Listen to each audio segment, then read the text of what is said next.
Hi, David. Good evening, and thank you for making the time to speak to us on behalf of the 1987 committee. It's been a pleasure to finally sit down with you and find out a bit more about the younger David and what values has shaped you into your political career, but also the person you are today as the MP for Southend Western Lee. Give us a bit of a background about the younger David and your values, please. The younger David, oh my goodness me. I don't feel very young. And I like your point as well, you finally sit down with me. So you see how busy MPs are. Very busy. So the younger David. So I lived in Liverpool. Very much a one-parent family for most of my upbringing. My dad wasn't really around much when I was younger, but we lived with my nan and granddad. So, and my nan died quite young as well. So she died when I was 10. So it was really just my mum and my granddad for most of my early years. And as a single parent, it was very tough in the early 80s. And I'll never forget the moment when I think we were in a shopping street and I wanted some sweets, and we were in Woolworths, and I wanted some sweets, and my mum said, I haven't got any money, David. And I was only about 6. She said, I don't have any money till Monday. So I started to throw a tantrum, and I said, but I want sweets. And she said, I have a penny in my purse. And I didn't believe her. I said, you've got money, give me some sweets. And I will never forget her opening her purse, and all that was in that purse was 1 penny. And that's all she had till Monday. But you know what? We never went without. We had the best clothes. We had birthdays that you could only dream of. We had Christmases where we just got tons of presents, because my mum used to save all through the year into little pots, little bit here, there, and everywhere, that would see us through till whenever we got there. So it was a tough time, but I think it taught me that that life isn't easy, and you do have to fight to get to where you want to be. So yeah. And that's what shaped me as a person. And then I think longer term, what got me into politics was actually a campaign that I did. So I was living on an estate in Langdon Hills in Basildon, and we got a letter through our door. I've always been a bit of a pain up the backside. I wanted to get involved in campaigns and make a change. And I was like that at uni, I was like that at school, to be honest. Anyway, this letter came through the door saying, we want £3,000 to replace your water pipes from the council. I thought, hang on, I pay my water rates. What's the council doing asking me for £3,000? So I basically said, no, I'm not having this. So I started a campaign, and within a few days, I leafleted the whole estate with a leaflet saying, come on, let's get a campaign about this. We ended up about 400 odd households involved in this campaign. Now, I joined the Labour Party in 2010, and this is 2012, and I haven't heard from the Labour Party since I joined. I was just paying my money every month. But in 2010, I was really angry that the Tories and the Lib Dems went into bed together and formed their coalition government. But that was the last I heard, was when I started paying my membership. Baroness Basildon, Angela Smith, used to be the MP for Basildon, came to my meeting. And at the meeting, she came up to me afterwards and went, do you know what? That was really good, what you did there. Really good campaign. I like you. She went, why don't you join the Labour Party? Well, it's funny that I joined the Labour Party 2 years ago and nobody's bothered to even contact me since. And she said, well, let's change that. So she got me out campaigning, and then you know how it goes. Within no time, I was there as a candidate for the county council elections. Didn't win. It was the UKIP period. And then it just went from there, and I ended up as councillor, deputy group leader, deputy mayor, and then now I'm totally honoured to be where I am today. Fantastic, Yeah. fantastic. I think that journey, the depth and the length of it, I think where sometimes people think being an MP is it just happens overnight. It doesn't in the main. There's a lot of work that goes into it. And as you mentioned, we finally, quote unquote, get to speak. Yeah. So it's quite full on. And that journey for you, kind of sharing how you came from a single parent family right now to where you are, looking back at those younger years and where you are at the moment. Instead of you being, the thing is being an MP with a title in a chamber and actually representing very strongly the people of South and Western Leigh. How do the decisions you make on a day-to-day basis based on your experience and who you are as David, right? How does that inform those decisions and actually, especially sort of the longevity of journey that you've had within the party and, being an activist for the Labour Party? Yeah, I mean, look, I think any position where you're in a position of being able to make change, for me, the journey I've had, I'm not a career politician. I've worked a normal job. I've worked a career. I've built my career, and I've then ended up here today, having not given up that career until I came here today. I've met normal people on the doorstep with big challenges to their lives, and I can empathise with some of those challenges because, quite frankly, I've been through some of them myself during my life. It's not been easy. I've not only had the challenges of coming from a working class background, but, I've had the challenges of the colour of my skin. I've had the challenges of the fact that I'm gay. Sometimes I say I've had the challenge that came from Liverpool because sometimes they can be a bit, Scouser, and there you go, you're going to steal our hood caps off our cars. No, I'm not. So, I think it's having that empathy helps you be able to be in other people's shoes when you're trying to make decisions for them because you've been there, done that. And of course, that's what the Labour Party is all about, isn't it? We are for, it says on our membership card that we're here to create the opportunities for the many and not the few. Yes. And that's all what we're about, you know? That is really, I think, it makes sense. It literally makes sense. And I think it adds more value in terms of what you're currently doing as an MP. You've also mentioned about your collar, the skin of your collar, and also when you look at the 1987 committee, our sort of aims and objective is actually getting a lot of people from ethnic minorities to be engaged, to be involved, to participate within the political space, however that is, whether it's local, whether it's national, but actually, ensuring that, we know, and we all do know that if you're not, as they say, we need to be at the table. Yes. But I think it's not only about being at the table, it's actually having those voices at the table that can speak and have a presence. Yeah. So for you, how do you see that when you look at, the things that you've mentioned, being gay, being a black man, and actually with that sort of wealth and depth of professional, accolades that you've had, and also political, and having, as you mentioned, you're not a career politician. You've worked hard to the nail to get to where you are. How do you see that being that sort of valid voice at the table? The voice that would, the voice that would have power and make things happen in terms of what you're doing at the moment as well. I think you make a really interesting point there because, let's look at representation.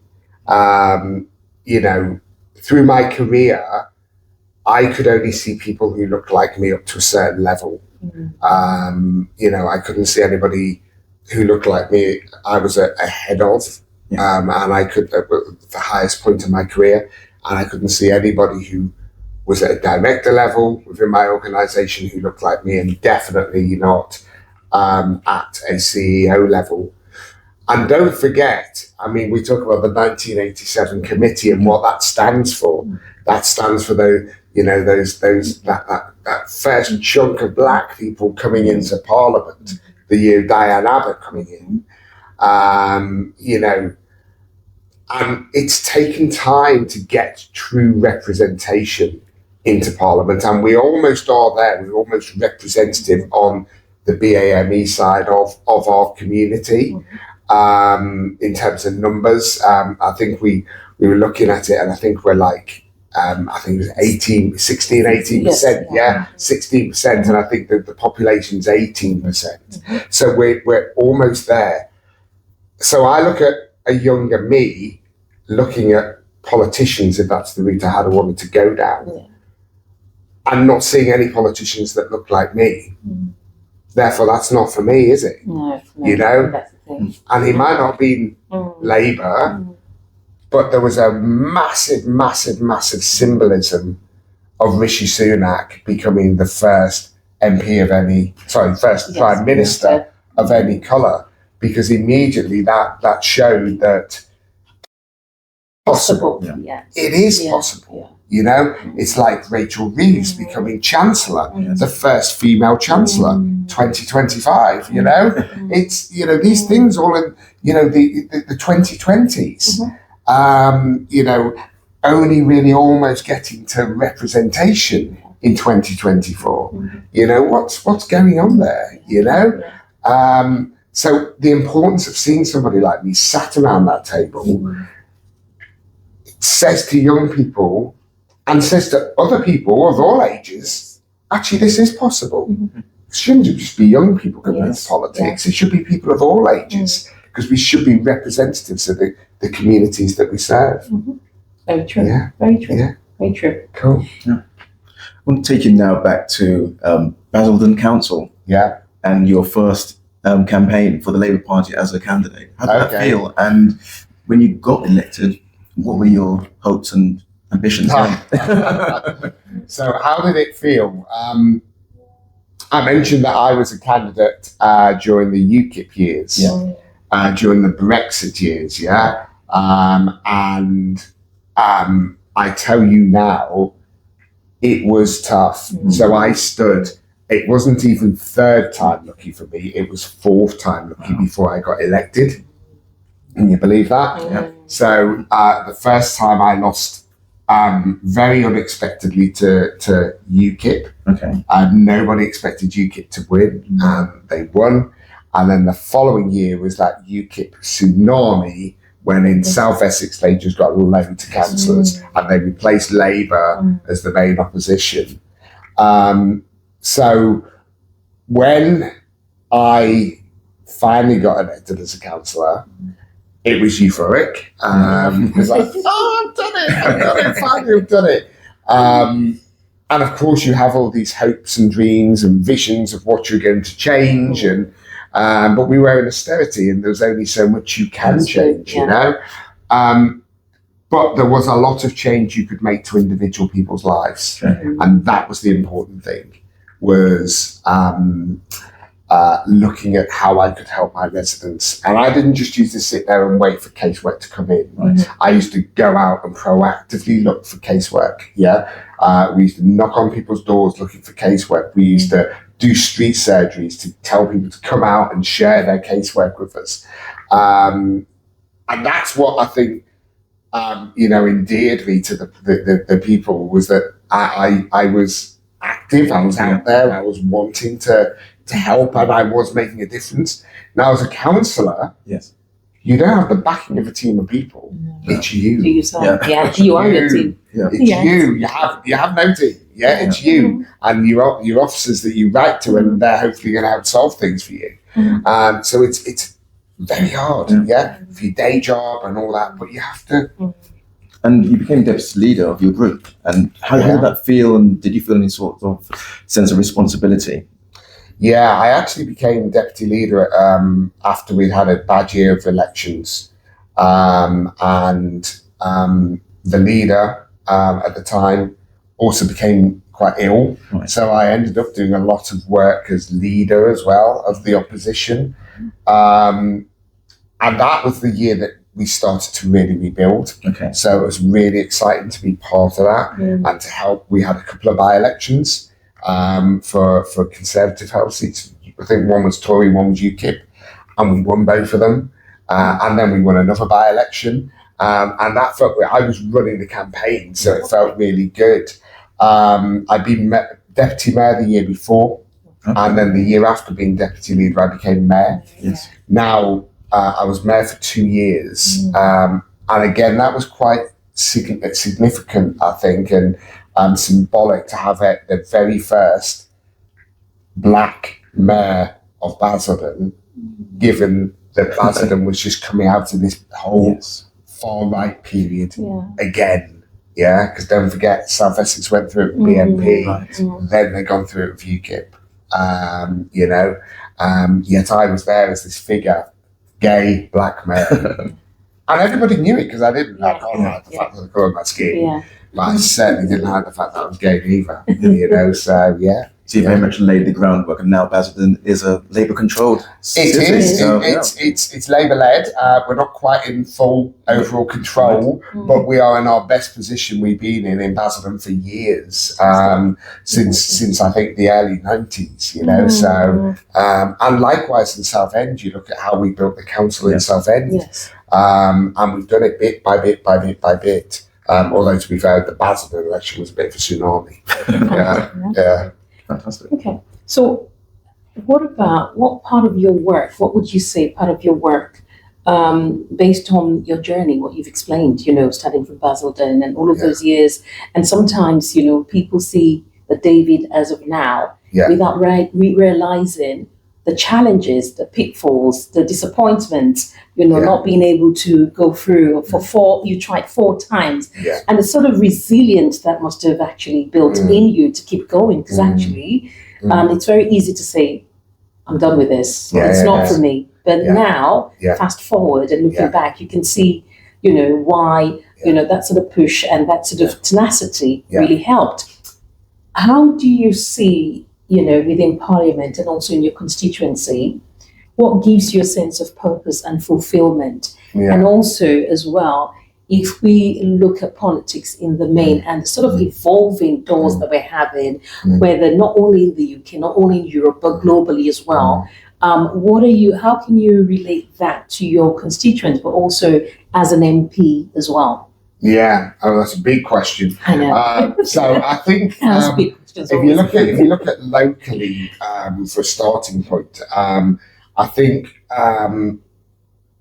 we've come into government and this country is just broken. After 14 years of the vandalism of the Conservatives. How many prime ministers were in those years? There were, can you count them? There was like in the last 9 years, there was 4 prime ministers, and at one point they were changing every week. So, they destroyed this country, and it's still broken. Everything's broken, and I think my desire in my constituency, my purpose in my constituency, is alongside the great work the Labour government are doing to start fixing this country, and we are starting to see the green shoots of recovery from that, with waiting lists coming down in the NHS, with our new breakfast clubs, with the economy stabilising, trade deals around the world. We're starting to fix this country. I need to interpret that into fixing my constituency, and I am tenacious about how we are doing that. I've got my strategy of what I want to deliver for my constituents locally, and we are working hard. We have to stay focused, and as the Prime Minister only recently said, we need to go further and faster to show people that we are starting to make this difference. And it's not just about that, it's being there for them on their individual needs, exactly like when I was a councillor. If you've got a problem, let us help you fix it. I think globally, my goodness me, what a mess we're in. We look at the Middle East conflict with Israel and Gaza, and the passion all of us have to see that resolved, to see a 2-state solution, to see the killing stopping on both sides, yeah? And let's be frank, both sides need to step back and reflect on what's happened here, yeah? I went to Ukraine in February, and, you know, we have a lot of Ukrainians living here. There's Ukrainians living in my constituency. And I saw for myself the just pointlessness of the situation they're living in at the moment with Putin bombing them every single night. Every single night they're in an air raid, and they're out to the beds and they're down in air raid shelters, and they've been like that for over 3 years now. And this global instability and other things that we see happening that makes our world seem unstable. We have to show global leadership, and I think our Prime Minister's doing that. And by me getting involved in issues like Ukraine, and going there and championing the work the UK is doing to support Ukraine, and the work we're doing in bringing their people here for temporary shelter until this war's over. I think it's really important that we as local backbench MPs champion that stuff. Really important. Yeah. So you're focusing the international and the local at the same time. So where do you find, I guess, the time to manage that very diverse portfolio that you're looking at, and how do you cope with it? Trust me. I mean, my weeks are heavy. Yes. I'm involved in lots of stuff. So as an MP, you've got all your chamber stuff, and you do go in and you speak on various things and ask questions and make statements and so on and so forth. You then got I've got my select committee, so I'm on the Women and Equality Select Committee, fighting for equality for all those with protected characteristics. You then got your all-party parliamentary groups that you join, and for some you chair. So I do a lot on banking, I do a lot on Ukraine, where I'm vice chair, I do a lot on Parkinson's. And then you do your constituency stuff. So that's only one half of the job. Yeah? So in your constituency, you're running campaigns as well, which you often link into the campaigns you're doing in Parliament. But then you want to meet all your schools, you want to meet all your charities, you want to meet businesses, you want to celebrate achievements, and then all your casework stuff. And, you know, it's a big job if you do this properly. It is. You know? And, you know, you can work many hours. You've got to be careful to manage your time, otherwise you'll end up killing yourself. It is a massive job, and I think, you know, having this sort of conversation actually puts it really out there squarely in terms of the depth of the job, but also the expectations as well. Because remember, people voted for you. Your constituents really do need to have an MP, as you do, you know, doing all those weekend canvassing that we've come and support as well. Coffee mornings, street surgeries, charities, you name it, we're there. You know, and I think sometimes people might just think, oh, well, all they do is turn up at Westminster. All they do is just, you know, I can make an appointment or just surgery time. But there's a lot more that goes into it. It's such an in-depth but valuable job, and I think, you know, I would say you've come on board, and you're doing it quite well, and actually quite well, and actually even on sit Conservative MP, and to have a Labour MP in Southend, Western Leigh is a huge achievement, and we should, you know, things that you mentioned about celebrating. So we really need to celebrate those achievements. 100%. You know, Southend has had a Conservative MP since 1908. And prior to that, it had a Liberal MP. So it's never had a Labour MP, and it's now got two. And both of them are black men. That's brilliant. And what would you say to the young people who come from the same background as you, coming up right now, who are looking for someone to mold themselves after, and say, you know what, I've seen David out there? What would you say to them to pull them along in, say, the Labour tradition, or to get involved in politics? Never set yourself a limit. You know, that's what I did when I was younger. I set myself limits because I felt like those limits were there. And I actually said to somebody, a group of people, I was doing a speech not so long ago, It was actually at your event. Yeah. It was at the 1987 committee. Yes. Yeah. And I said, does the glass ceiling actually exist? Yes, you did. It doesn't.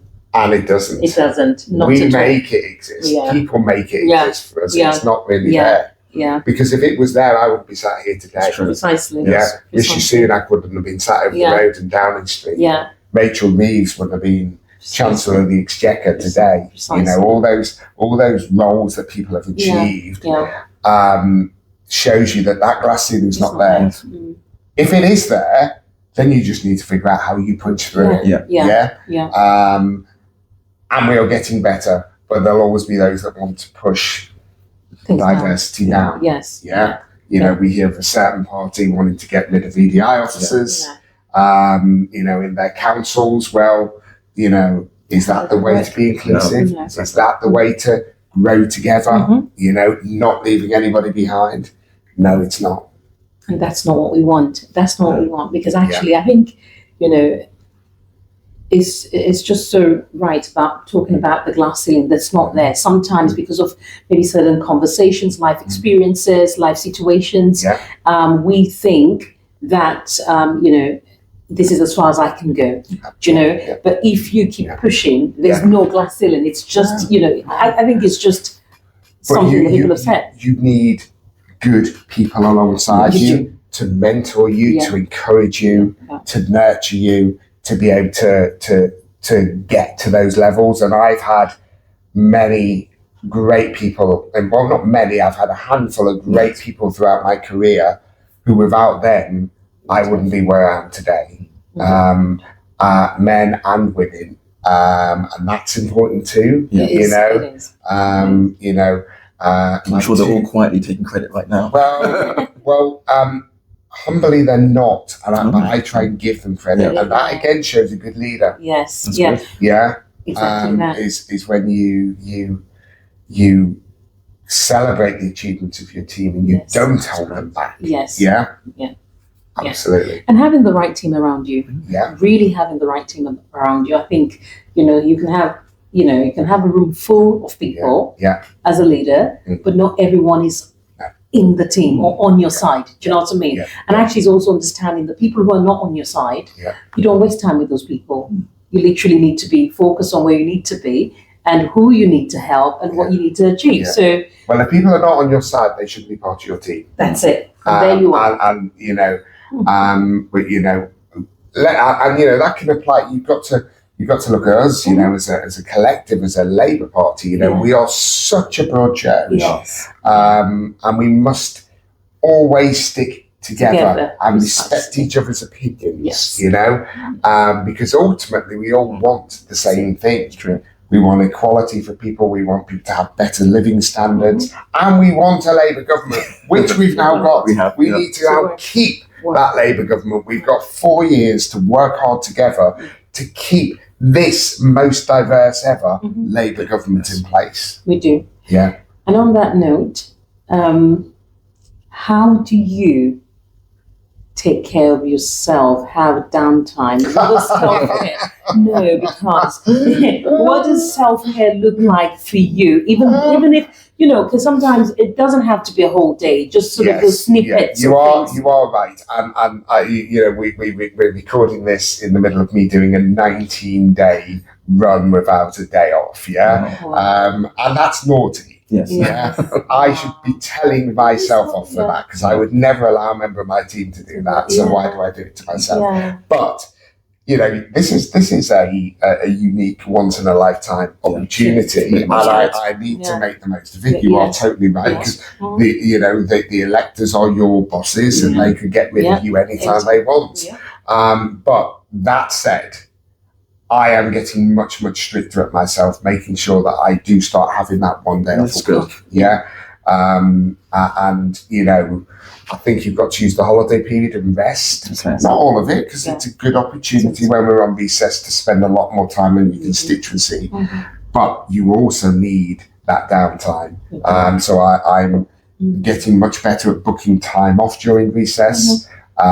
You know, in the summer, I'm going to have 2 weeks off. I might not go away. I might go away. I don't know, but I'm going to have 2 weeks out of work. 2 weeks out of work, Yeah. and that's so important. You know, you've got to look after your family and your friends and those closest to you. You can't become distant, It's true. because you know they were your biggest supporters getting you here. Yeah. You know, so let's not lose them now that we are here. Yeah, it's so important. Yeah, Fantastic. yeah. Fantastic. Yeah. So if politics and life, obviously we talk about legacy in life and politics, in everything we do. Yeah. What is your legacy and who would you be bringing along with you in terms of that journey? When you look back at your legacy in terms of what you've done and everything else, what would that look like for you, David? So my legacy is making a genuine difference to people's lives and helping lift them up. And I look at the organisations I founded before I came in here, things like Basildon Pride, which is still going strong, and it's supporting the LGBTQ plus community in Basildon and the surrounding areas. I look at Side by Side, helping support the BAME community, in particular the Black community, and lift them up and help them with a leg up into, you know, getting on in life, better relationships with police, better educational and these things are all ongoing. The 2 residents associations I set up that are both still going and going strong with a really strong membership. I'm not involved anymore, but they are still running. And I hope that over the next 4, 5 years, 10 years, 15 years, however long people choose to keep me in Southend as their MP in Southend Western Lead, that I can continue to create those sort of legacies where I can say, I started that, I got that going, and look, these people are still being supported and lifted up through that organisation. You know, I don't want big glory. I'm not in this for glory. Yes, I just want to see people getting on in their lives, and you know, I suppose I've done all right. Yeah. Thank you. I want everyone to be able to do all right.